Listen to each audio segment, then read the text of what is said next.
Ok, du coup aujourd'hui je plagie un youtubeur philippin qui s'appelle Chase. Pourquoi lui en particulier? Car je me suis lassé des jeux vidéo. Non, je rigole, c'est le fait d'être toujours le dernier à parler de certains sujets qui m'a plutôt lassé. Et du coup, comme je m'ennuyais à mourir, j'ai traîné sur YouTube et je suis tombé sur cette vidéo inspirante. Et plagiable. Du coup c'est parti, ce sera pas la seule vidéo que je plagierai. Et aussi, tous ces trucs sont mes opinions. With all of this said, strap in your seatbelts, grab some popcorn, and to infinity. And beyond.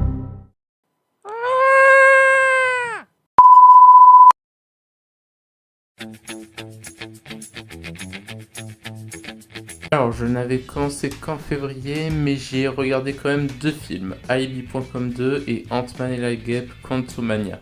Commençons fort avec Alibi.com 2, j'ai passé vraiment un super moment devant le film. En soi, les films de Philippe Lachaud n'ont pas forcément les mêmes histoires, mais god damn, qu'est-ce qu'on rigole la plupart du temps. C'est pas bien. Ici, Greg, le perso principal, veut organiser un faux mariage en même temps que le sien, car il n'assume pas du tout ses parents et ne veut pas les présenter à sa fiancée. Pour le coup, c'est bien prouvé et le génie comique va toujours plus loin, et ça c'est cool. Highly recommend. 8.5 out of 10. Passons ensuite à Ant-Man. Comment dire? Alors, comme je ne suis pas un pro de Marvel, je trouvais au début que les critiques étaient assez violentes. Et puis, après avoir découvert que le méchant du film, Kang, était censé être le prochain grand méchant de l'MCU, d'un coup, j'ai mieux pigé les critiques. Déjà, un conquérant, vraiment, vous avez pas trouvé mieux. Et en plus, la façon dont il est introduit, limite, on dirait qu'il sort de nulle part. C'est quoi ça? Alors, stop, j'interromps la vidéo parce que quand j'y repense, sa première vraie apparition était dans la série de Loki et je crois qu'il faut la comprendre pour comprendre le film. Car je crois que Kang contrôle l'espace-temps d'une certaine façon, mais mon cerveau m'a abandonné à la fin de la saison 1. Donc il est peut-être bien plus intéressant que ce que l'on pense. Et puis d'ailleurs, qui sait, peut-être que ce film était fait pour être nul, pour que Marvel ne surfasse pas parasite. Mais bon, comme je réfléchis trop, 4 out of 10. En mars, j'ai regardé Mon Crime et franchement, j'ai du mal à en parler, car je pense que c'est un bon film. Ce qui m'a plu, c'est de retourner dans le passé à une époque où les femmes étaient encore bien mal considérées en France. Ça donne un charme et ça permet d'avoir une grande sensation de l'impact du personnage de Madeleine Verdier sur la société de son époque. Aussi, durant toute la séance, j'ai eu plus l'impression d'être au théâtre qu'au cinéma de par le surjeu des acteurs et du cadre spatio-temporel. Et franchement, j'ai adoré. Par contre, le scénario m'a assez perturbé, car à la fin, mon cerveau se demandait ce qui était moral ou pas finalement. Et bref, en tout cas, ça reste sympa et intéressant à regarder. 7.9 out of 10. En avril, je n'ai vu que le film de Mario, et je dirais qu'il réussit très bien son pari de proposer une expérience cinématographique sur le pont des moustachus. Pas comme certains films d'une autre époque. Pardon. On s'ennuie pas devant grâce aux nombreuses références faites dedans et à des trucs auxquels on ne s'attendait guère. Et aussi au scénario qui, bien que simple et assez prévisible, permet de faire plaisir aux fans. Mais bon, comme c'est Illumination qui derrière cette préquelle, il y a des problèmes en conséquence. En plus des défauts scénaristiques, les dialogues sont assez pauvres.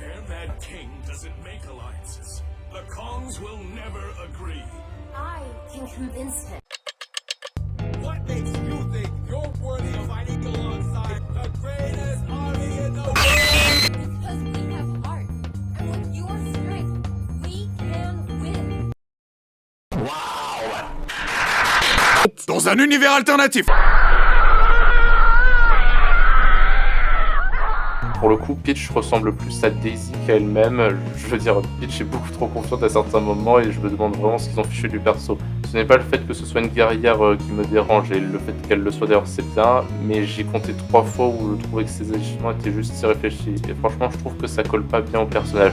Bon, en vrai, je pourrais faire une grande dissertation des problèmes du film, mais peut-être que j'en parlerai d'une partie dans une prochaine vidéo. Mais partons du principe que c'est un film fait pour générer du fric dès les fans de Mario. Toutefois, c'est pas mauvais, c'est moyennement bien, on peut notamment y apprécier les références, les paysages ou Bowser. Et enfin, dernière chose, Chris Pratt était bon, 5.9 out of 10. During May, I watched two great movies, The Guardians of the Galaxy 3 and Spider-Man Across the Spider-Verse. Starting off with The Guardians, ce Marvel est bien plus marquant que les deux premiers opus. Car si ceci était très bien en étant plutôt drôle et en même temps sérieux, le troisième est drôle, mais c'est en même temps triste et touchant. C'est simple, on découvre enfin que derrière son attitude de gros thug life, Rocket traîne en fait le plus horrible passé de tous les gardiens. Le film achève aussi le développement d'à peu près tous les persos et ça le rend impactant et émotionnel. Pour le coup, mon seul éventuel regret, ce sont les choix des musiques qui m'ont beaucoup moins marqué que dans l'épisode 2, mais guess what? Grâce à ça, j'ai trouvé un charme à chaque épisode. Le premier introduit les gardiens d'une belle manière, le deuxième est incroyable pour ses musiques, et enfin le troisième est touchant. Très bonne trilogie du MCU, I cannot explain that enough. 8.9 out of 10. Spider-Man Across the Spider-Verse is next, et même sans avoir vu le premier film, the only one I can describe it with is masterpiece. Je veux dire, 8 sur 10 de sens critique, 32e sur l'OCD, acclamé de partout, ok, c'est le film de l'année. Mais juste attention s'il vous plaît, si vous êtes épileptique, ne regardez surtout pas l'écran, car le film possède des scènes qui sont dangereuses pour vous. Du coup, je vous préviens au cas où. Bref, vous l'avez compris, la première chose qui tape à l'œil, c'est le style qui reprend les comics. La réalisation est exceptionnelle. Entre des superpositions de logos, de dialogues et de couleurs ultra rapides, on est émerveillé. Même les différents Spider-Man apportent leur propre style de dessin. Et ce qui est encore mieux, c'est que la sublime direction artistique n'est pas du tout le plus gros point fort du film. L'aventure possède un grand nombre de détails, de foreshadowing ou de messages cachés. En vrai, regardez cette vidéo pour vous donner une idée de la puissance du film, il est hors de question que je vole le travail de ce youtubeur. En tout cas, beaucoup d'attention y a été accordée, ce qui le rend ultra cool à regarder, tout en étant touchant sur des domaines sociaux, en espérant que la fin sera réussie. 10 out of 10, well deserved. Vraiment dommage pour les épileptiques. En juillet, j'ai regardé le controversé phénomène Barbenheimer. Dans l'ordre alphabétique, j'ai vu Barbie en premier, et si c'était censé être une comédie, je dirais que c'est franchement pas réussi. Même s'il y a eu de bonnes idées et qu'on retrouve l'esprit de Barbie, on est loin dans la show. Par contre, le fait d'aller chez les humains et toutes les prises de conscience qui sont suivies pour le reste, ça permet de bien encadrer la promotion de l'égalité homme-femme. Et franchement, j'apprécie bien ça. Pour le coup, mon vrai gros problème, c'est de ne pas avoir trouvé le film spécialement drôle. Et pour un film qui est défini pour une comédie, ça note chute vraiment pas mal. J'ai aucune idée des intentions des réalisateurs, mais en tout cas, ça ne mérite guère de rapporter 1,38 milliard de balles au box-office. 6.5 out of 10. Oppenheimer, raconter en 3 heures la création de l'arme nucléaire est très compliqué. Mais ça reste un très bon film autobiographique sur le père de la bombe atomique. Ce qui est sympa, c'est que même si l'histoire est pas joyeuse, on est vraiment plongé dans le conflit. Il y a pas mal de sauts dans le temps pour compléter le résumé de l'histoire, et c'est une bonne chose pour ne pas embrouiller le cerveau. Bon, bien sûr, c'est très loin d'être parfait parce qu'il a fallu faire de grosses simplifications scientifiques et changer des éléments de la vraie vie. D'ailleurs, à ce propos, si vous avez aimé le film et que vous voulez voir un autre du même style et qui lui développe plus le côté scientifique, vous pouvez regarder Imitation Game, c'est la malheureuse histoire d'Alan Turing, le père des ordinateurs. 8.2 out of 10. Avant la rentrée des classes, j'ai choisi de voir seulement les Tortues Ninja et bon sang, qu'est-ce que ce film m'a déçu. Il est encore moins bon que le film de Mario, je trouve. Pour vous faire une idée de la direction artistique, les combats collent super bien. Et je pense que ce sont un peu les seuls points forts du film. Disons que l'histoire racontée, qui est censée être une préquelle, est franchement pas originale. Elle est trop courte aussi, et je trouve en plus que les persos n'ont pas été suffisamment développés. Franchement, j'ai pas envie d'en parler plus, mais disons que c'est un film qui semble réalisé pour faire du pognon sur le dos des fans, comme Illumination, 5.6 out of 10. Au mois du poulpe, bien que ce soit le 10e et pas le 8e d'une année, j'ai cette fois regardé 5 films bien distincts. The Creator, Les Trolls 3, 3 jours max, Scared of the Fire Moon, and this one. I don't even want to say the name. The Creator is first and I had a good time watching this movie. Déjà, le film nous rappelle bien Star Wars, tandis que le plot peut nous faire penser à Blade Runner. Bon, en vrai, je sais pas si c'était censé être le cas, mais ce qui est sûr, c'est que ça met en question les perfections ultra poussées des robots qui sont carrément des êtres humains artificiels. On se dit parfois qu'ils sont dangereux si mal programmés, mais on se demande aussi ce qui leur arrive lorsqu'ils sont détruits. Je pense donc que ce film a une certaine puissance émotionnelle et je vous le recommande. 8 out of 10.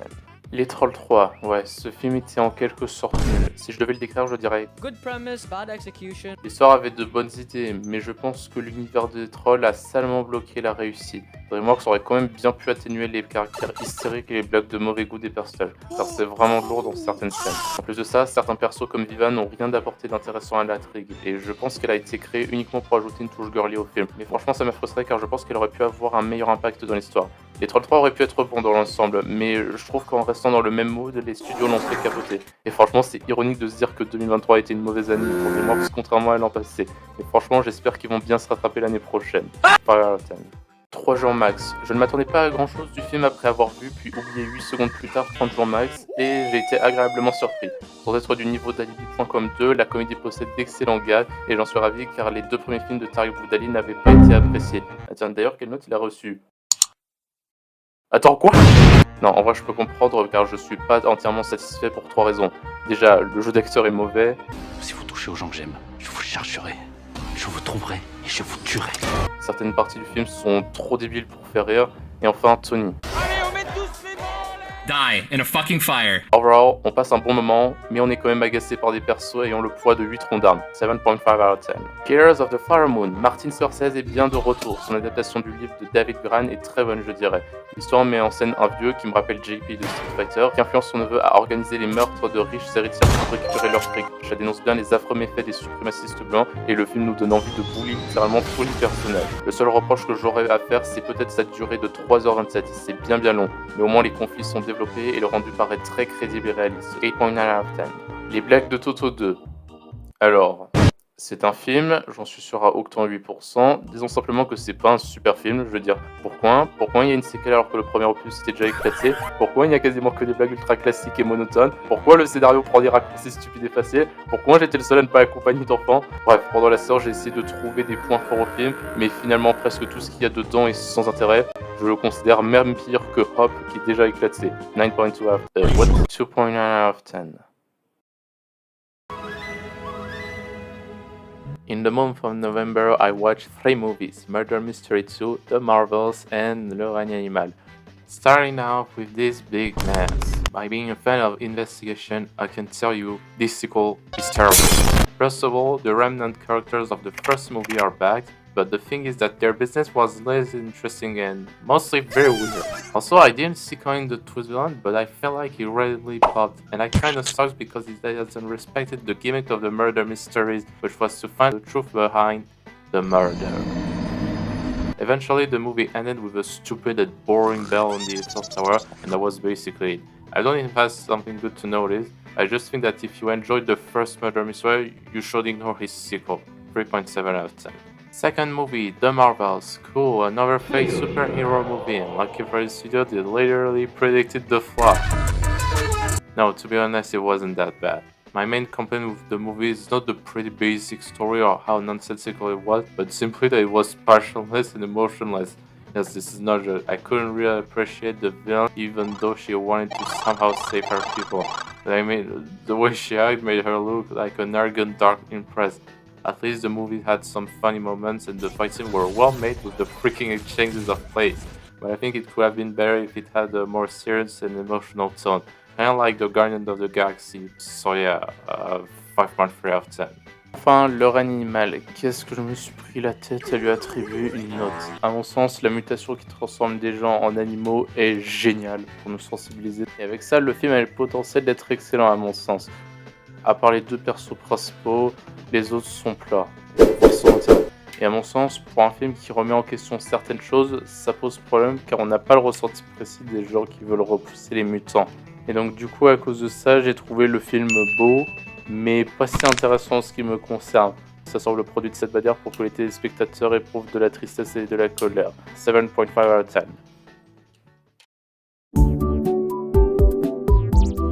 Pour achever cette année, j'ai eu la chance de fêter des anniversaires qui m'ont mené à 5 nouveaux films. Chicken Run Down of the Nuggets, Les 3 Mousquetaires partie 1 et 2, Napoléon et Migration.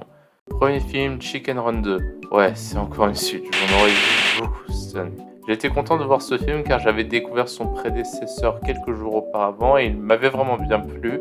Et cette séquelle est selon moi un level en dessous.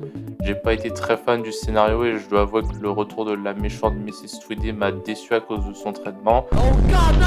Mais heureusement, le film reste assez rigolo et les interactions entre Ginger et Rocky avec leur film montrent une belle évolution depuis le premier Chicken Run. Ouais, et en plus, ça change du patriarcat. Et bien entendu, on ne peut pas passer à côté du charme des films Hardman qui fait toujours le même effet.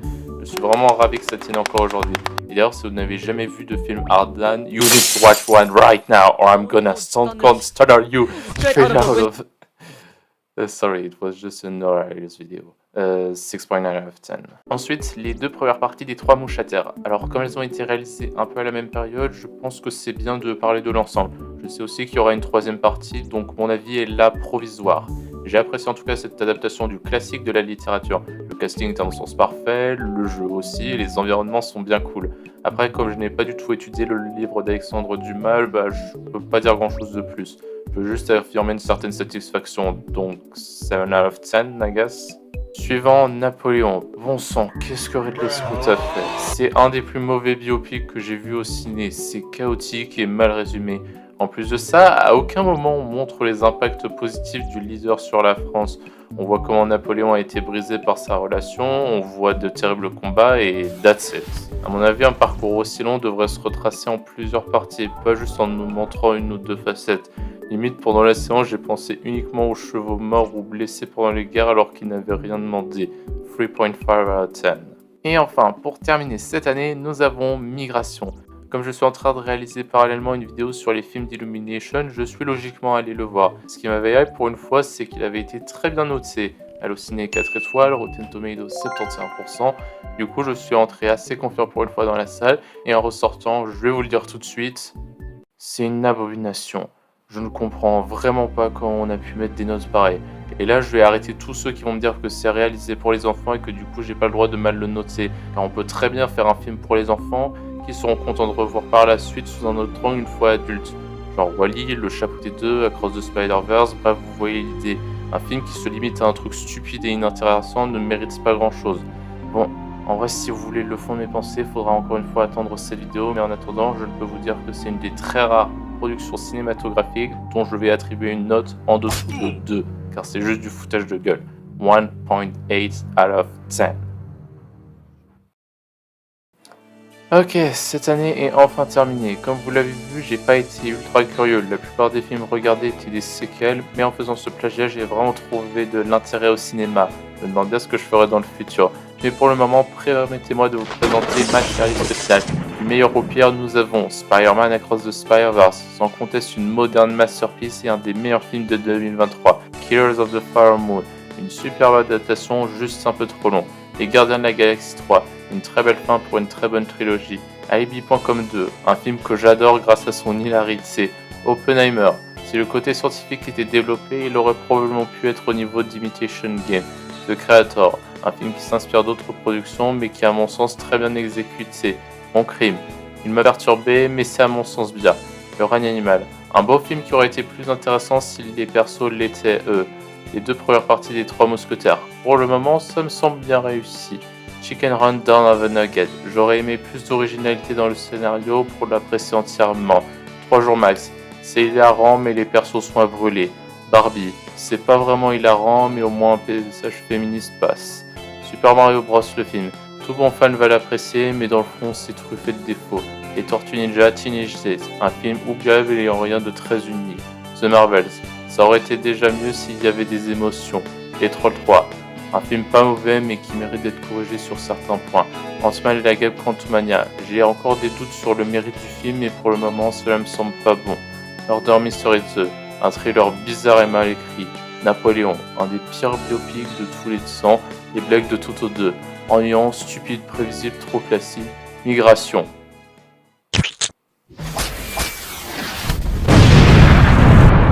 Encore une fois, ce sont mes opinions, elles sont pas entièrement détaillées, mais s'il vous plaît, ne venez pas me tabasser dans la rue à cause de ça, car c'est pas bien. Et surtout, ça changera rien. J'espère en tout cas que vous avez passé un très bon moment. Dites-moi d'ailleurs en commentaire quel banger j'aurais marqué cette année, et dites-moi si vous avez aimé ce plagiat. Bien sûr, il faudra que j'invente un concept de vidéo, ça fait un très long moment que je fais que plagier. Du coup, ce que je vais faire, c'est m'acheter une foreuse de cerveau tout en terminant ce truc. En attendant, je vous salue les gars. mec en hiver. Ce mec frileux en hiver.